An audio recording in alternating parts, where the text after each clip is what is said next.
उसमें कोई ढंग की एविडेंस जो कलेक्ट नहीं की गई, अगर 2-3 साल बाद उनको बरी होना है तो फिर इसका कोई फ़ायदा नहीं है। तो मैं फिर कह रहा हूँ, अगर ये इस तरह से हुआ और इसी तरह चलता रहा तो हमें कोर्ट का दरवाज़ा खटखटाना पड़ेगा।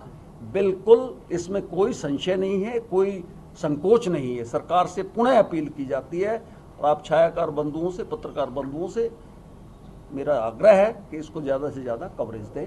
सर, सबसे बड़ी बात यह है कि हाल ही की घटना के बाद भी अभी तक कोई सुधार नहीं आया। इसका मतलब पुलिस, आप खुद ही कह रहे हैं कि पुलिस का रवैया देख रही है, तो ऐसे में किस तरह से ठीक किया जाए? इनका तो मनोबल बढ़ता ही जा रहा है लगातार। मैं आपकी बात से सहमत हूँ। मुझे ये जो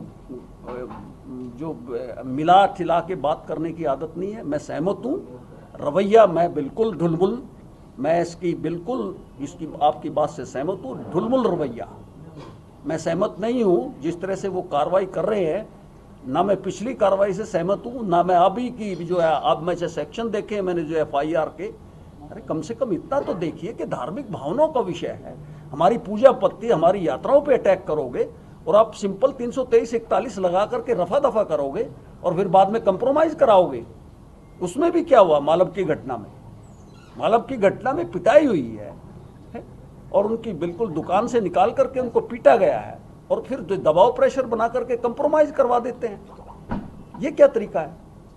भाईचारा निभाने वाले नेताओं के बारे में क्या कहना है जो वहां के आके बैठ जाते हैं? देखिए, मैं इस पे कोई टिप्पणी नहीं करता। ये जनता समझे, ये जनता का विषय है। कोई भी अपनी ड्यूटी, अगर कोई इलीगल काम करता है, चाहे वो कोई नेता हो, अभिनेता हो, वो कानून से ऊपर नहीं होता। Everybody is within purview of law. Nobody can dare to violate the law of land.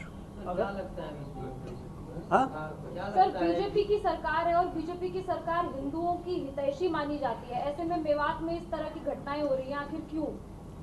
देखिए, सरकार ठीक है, आपकी बात से मैं सहमत हूँ। सरकार अपनी तरफ से जो करना चाहिए कर रही है, लेकिन जो कुछ और भी होना चाहिए वो भी होना चाहिए। प्रशासन को इतनी ढील नहीं होनी चाहिए कि वो ठीक से काम ना करे। क्या आप कदम उठाने चाहिए आपके हिसाब से? आप कह रहे हैं कि और भी करना चाहिए, मतलब क्या करना चाहिए? आप क्या कहना चाहिए? ठीक इन्वेस्टिगेशन अच्छे से क्यों ना हो? क्यों अब ऐसे ये आज की FIR है?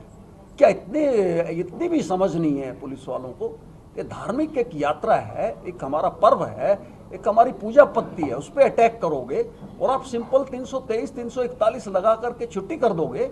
153 295 कैसे नहीं लगाओगे आप?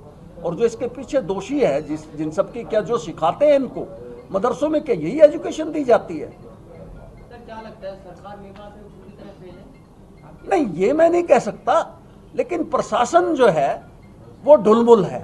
मैं कहूँगा कि प्रशासन जो है, विशेषकर जो है प्रशासन का जो रवैया है वो ढुलमुल रवैया है। SP साहब को तो स्पेशल लाया गया था पिछले, उसके बाद फिर अब जो लेकर के आए वो फिर वो बताएंगे, आप उनसे पूछिए। यानी ये भी खरे नहीं उतर पा रहे। मेरा अपना पर्सनल ओपिनियन है, कोई अगर मेरी एवेल्युएशन है तो मैं सेटिस्फाइड नहीं हूँ पुलिस के रवैये से। हाँ, नहीं, मैं प्रशासन से की जो अभी तक की कार्रवाई मैं सेटिस्फाइड नहीं। बदला जाना चाहिए। मेरा व्यक्तिगत जो, मैं क्योंकि लीगल बैकग्राउंड का आदमी हूँ, इतनी सब कुछ हुआ है, मुझे संदेह है कि इंक्वायरी जो है एक झील होती है, एक पूरी ताकत लगा करके जो इन्वेस्टिगेशन की जाती है जिससे दोषियों को सजा मिले, उतनी एविडेंस मुझे डाउट है कि नहीं आई होगी।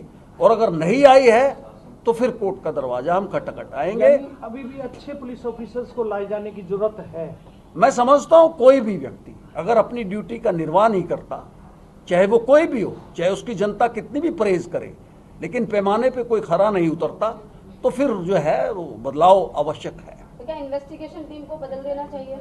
भाई, इन्वेस्टिगेशन क्या है, इनका माइंड सेट करना पड़ेगा ना, इनको समझाना पड़ेगा ना कि भाई तुम लॉ का विद इन लॉ परव्यू काम करो। अगर पुलिस ऑफिसर अपनी ड्यूटी नहीं करता तो उसको भी तो सजा का प्रावधान है, अगर वो अपनी ड्यूटी अवॉइड करता है।